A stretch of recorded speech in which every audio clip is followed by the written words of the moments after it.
اور مکہ کے اندر ایک بنو خزاع تھے، یہ شروع سے بنو ہاشم کے حلیف تھے، اور اس کے بعد رسول اللہ صلی اللہ علیہ وسلم کے حلیف بنے۔ 2 سال ہو گئے صلح حدیبیہ کو، انہوں نے نہ کیا کیا، بنو بکر نے قریش کے ساتھ مل کے بنو خزاع جو مکہ میں رہتے تھے، رسول اللہ صلی اللہ علیہ وسلم کے حلیف تھے، ان پہ نہ اچانک حملہ کر دیا، بندے قتل کیے اور ان کو بڑا ظلم کیا۔ ان کا ایک نمائندہ عمر بن سالم وہ مدینے گیا، اشعار کی شکل میں اپنے اوپر ہونے والا ظلم بیان کیا کہ انہوں نے یہ کیا، انہوں نے ہم سے یہ کیا۔ تو آپ نے فرمایا نصرتا، تمہاری مدد کی گئی۔ آپ نے دعا بھی مانگی، اللہ خبروں کو اور جاسوسوں کو مکہ تک روک لے، کیونکہ آپ ادھر خون خرابہ نہیں چاہتے تھے، مکہ میں اچانک ان کے سر پہ پہنچنا چاہتے تھے۔ اب ادھر ان کو بھی پریشانی ہوئی، یار ہم نے کیا حرکت کر بیٹھی، مشورے ہونے لگے۔ کہا ابو سفیان کو واپس مدینے بھیجو تاکہ صلح کی تجدید کے لیے کہ جی غلطی ہو گئی معافی دے دیں۔ ابو سفیان جاتا ہے مدینے، سب سے پہلے اپنی بیٹی ام حبیبہ کے گھر جاتے ہیں، یہ ام المومنین تھی، ابو سفیان کی بیٹی۔ یہ جب گھر میں گئے نا تو بیٹی نے کہا ٹھہریے، انہوں نے بستر اٹھا لیا۔ کہا بیٹی کیا بستر میرے قابل نہیں ہے یا میں بستر کے قابل نہیں ہوں؟ کہا یہ پاک نبی کا بستر ہے اور آپ مشرک ہیں اور مشرک پلید ہے۔ تو غصہ تو چڑھا باپ کو، کہا تو میرے بعد شر میں مبتلا ہو گئی ہو۔ بہرحال نبی صلی اللہ علیہ وسلم کے پاس گیا، اس نے باتیں کی، رسول اللہ صلی اللہ علیہ وسلم نے کوئی جواب نہیں دیا۔ اس کے بعد ابو بکر صدیق کے پاس کہ تم کوئی سفارش کرو۔ کہا میں کیا کر سکتا ہوں، اللہ کے نبی نے ایک فیصلہ کر لیا ہے۔ حضرت عمر کے پاس کہ عمر تو سفارش کر ہماری، لکڑی کہتے ان کے ہاتھ میں تھی۔ کہا مجھے سفارشی بناتا ہے، میرے پاس تو یہ لکڑی بھی ہو تو میں تمہارے خلاف جہاد کروں۔ پھر حضرت علی کے گھر میں آئے، حضرت فاطمہ بھی تھی۔ کہا علی دیکھو میرا سب سے زیادہ قریبی رشتہ تمہارے ساتھ ہی ہے نسبی لحاظ سے، تم کوئی بات کرو۔ کہا میں کچھ نہیں کر سکتا۔ فاطمہ کو کہنے لگے رضی اللہ تعالیٰ عنہ کہ اپنے بچہ وہ گھٹنوں کے بل حضرت حسن چل رہے تھے گھر میں، کہا بچے کو کہیے کہ امان دے دے ہمیں۔ کہا اللہ کے نبی کے ہوتے یہ بچہ بھلا امان دے سکتا ہے، یہ چھوٹا سا بچہ کیا کرے گا، کچھ تو بتاؤ علی۔ کہا بس یہی ہے کہ تم اکیلے اعلان کر دو کہ میں امان دیتا ہوں۔ کہا کیا وہ بھی ہمیں امان دیں گے کہ نہیں؟ کہا مجھے اس کا کوئی پتہ نہیں، اور تو کوئی نظر نہیں آ رہا۔ بہرحال ناکام واپس آ گیا ابو سفیان۔ ادھر نبی صلی اللہ علیہ وسلم کے ایک صحابی نے، حضرت حاتب بن ابی بلتہ نے خط لکھ دیا مکہ والوں کو کہ اللہ کے نبی تم پہ حملہ کرنے والے ہیں۔ اب اللہ کے نبی نے دعا مانگی تھی یا اللہ جاسوسوں کو اور خبروں کو روک دے، وحی کے ذریعے آپ کو بتا دیا گیا کہ آپ کے ایک صحابی نے یہ کام کیا ہے۔ آپ نے حضرت علی، زبیر، مقراض اور ابو مرثد کو بھیجا کہ جاؤ خاک نامی جگہ پہ ایک عورت رکا لے کے جا رہی ہے، اس سے لاؤ۔ یہ گھوڑوں پہ چاروں صحابہ دوڑتے ہوئے گئے اور واقعی ایک خاک نامی جگہ پہ وہ ہودج پہ بیٹھی تھی، اونٹنی پہ۔ کہا نیچے اترو، اتر آئی، رکا دو جو ہے۔ کہا میرے پاس کوئی نہیں، تلاشی لی نہیں۔ حضرت علی فرماتے اللہ کے نبی نے جھوٹ نہیں ہمیں کہا، نہ ہم جھوٹ بول رہے ہیں، سیدھی طرح وہ رکا نکال دو ورنہ برہنہ کر دیں گے۔ جب انہوں نے تیور دیکھے اس عورت نے، کہا اچھا ادھر منہ کرو، اپنے بالوں کی چوٹی سے وہ خط نکال دیا۔ رسول اللہ صلی اللہ علیہ وسلم نے پڑھا، فرمایا یعنی پڑھوایا۔ کہا حاتب یہ کیا؟ کہا اللہ کے نبی میرے بارے میں آپ جلدی نہ کیجئے، میں مرتد نہیں ہوا، میں اسلام پہ ہی پکا ہوں۔ اصل میں میرے بال بچے ادھر ہیں، باقیوں کے تو رشتہ دار ہیں، میرا ادھر کوئی رشتہ دار نہیں ہے، تو میں نے چاہا کہ میں کافروں پہ کچھ احسان کر دوں تاکہ میرے بیوی بچوں کو وہ کچھ نہ کہیں، تو اور کوئی وجہ نہیں۔ حضرت عمر کہنے لگے اللہ کے نبی نے خیانت کی ہے آپ کے راز کی، حکم دے اس کی گردن اتار دیں۔ فرمایا عمر ٹھہر جاؤ، یہ بدری ہے، بدر کے اندر لڑا تھا، اور اللہ نے ایسے ہی تو نہیں کہہ دیا کہ اہل بدر جو بھی کرے میں نے ان کو معاف کر دیا ہے۔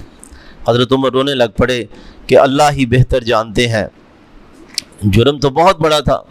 بہرحال رسول اللہ صلی اللہ علیہ وسلم نے وہ قافلہ چل پڑتا ہے، یہ رمضان المبارک کا مہینہ تھا، 10 رمضان 8 ہجری 8واں سال، مکہ کی طرف جا رہے ہیں۔ حجفہ کے قریب حضرت عباس آ رہے ہیں، نبی صلی اللہ علیہ وسلم کے چچا اپنے بیوی بچوں کے ساتھ مسلمان ہو کے ہجرت کر کے آ رہے ہیں۔ آپ بڑے خوش ہوئے کہ چچا یعنی کہ دارالہجرت آ گئے ہیں اور اعلانیہ کلمہ پڑھ لیا ہے۔ اس کے بعد ابوا مقام پہ آپ کے ایک چچا زاد ابو سفیان بن حارث اور عبداللہ بن امی پھوپھی زاد تھے، یہ بھی ملے۔ آپ نے چہرہ دوسری طرف کر لیا، کیونکہ یہ لوگ اللہ کے نبی کو بڑی اذیت دیا کرتے تھے، یہ کافر یعنی کہ چچا زاد اور پھوپھی زاد۔ ام سلمہ رضی اللہ تعالیٰ عنہا کہنے لگی کہ کیا نبی کے چچا زاد اور پھوپھی زاد ہی محروم رہیں گے؟ حضرت علی نے مشورہ دیا ادھر آؤ، تم نا وہی آیت پڑھو جو یوسف کے بھائیوں نے پڑھی تھی،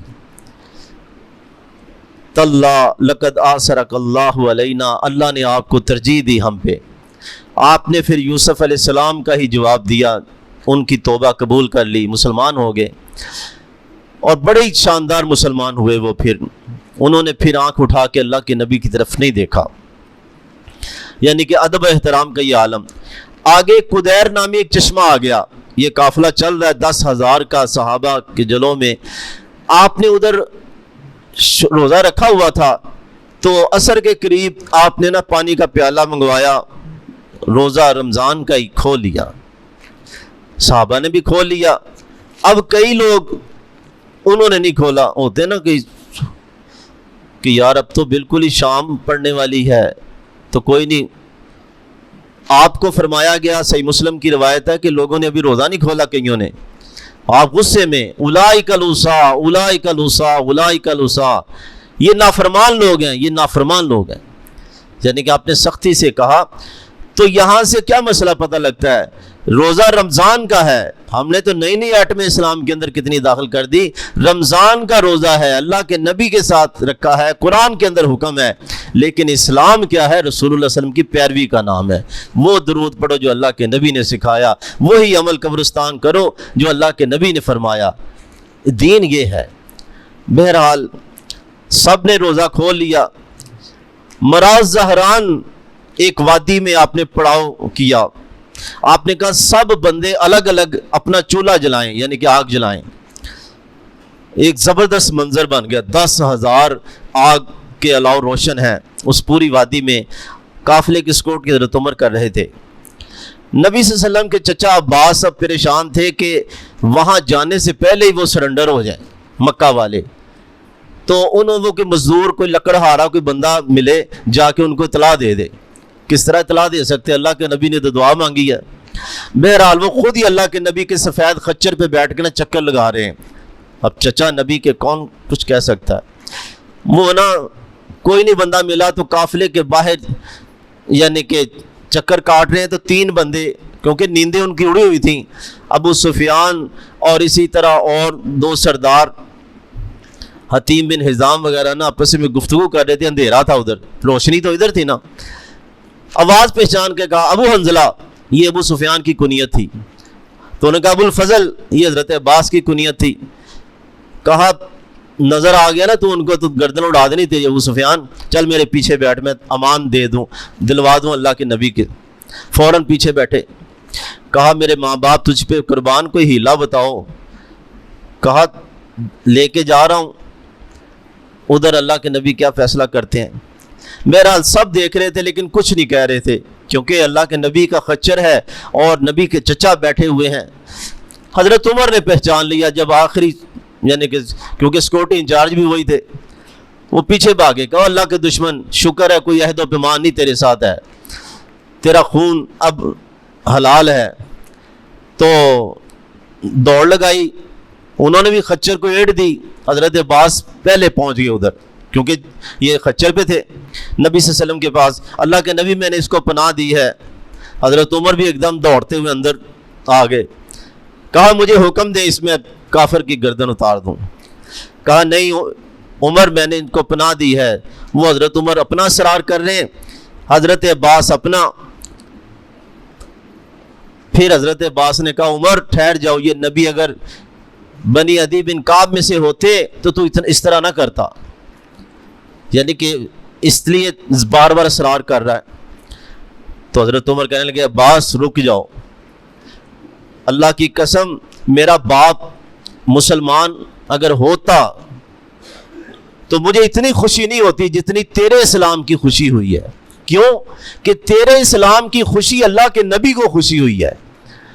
اگر میرا سگا باپ بھی مسلمان ہوتا مجھے اتنی زیادہ خوشی نہ ہوتی. تو یہ بات نہ کہو.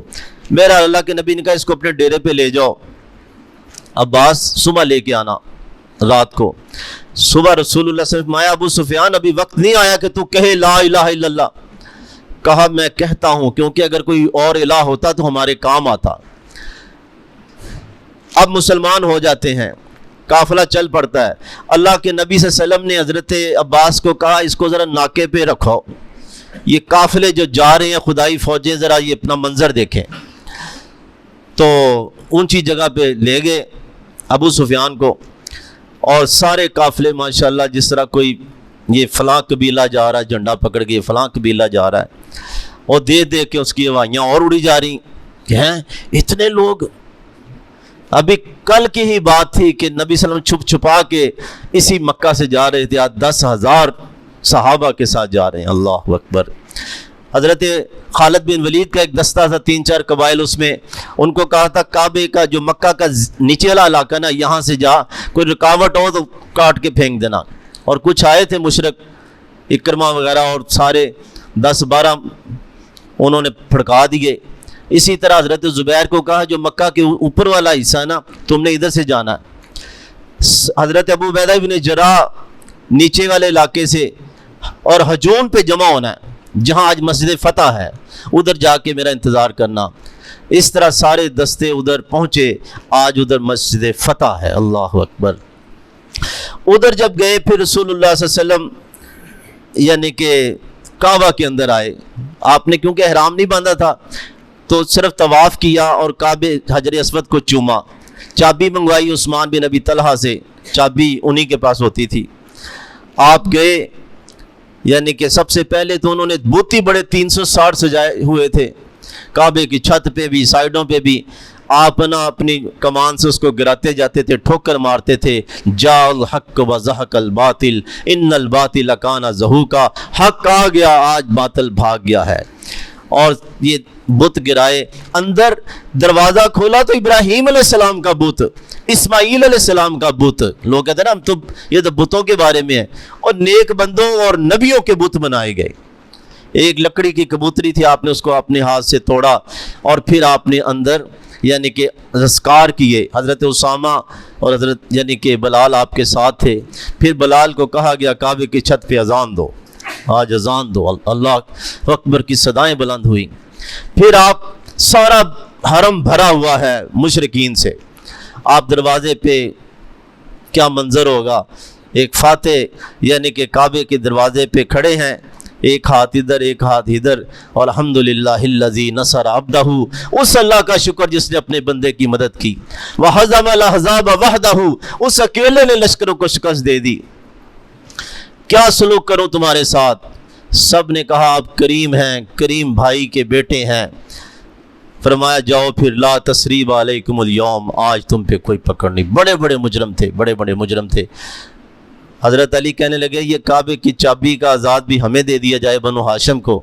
بعض روایتوں میں حضرت عباس نے کہا, فرمایا نہیں, یہ چابی اسی خاندان کے پاس رہے گی, یہ وفا کا دن ہے, اور وہ ظالم ہی ہوگا جو اس خاندان سے چابی کعبے کی لے گا. اور آج تک چابی کعبے کی اسی خاندان میں چلی آ رہی ہے. اللہ سمجھ عمل کی توفیق عطا فرمائے.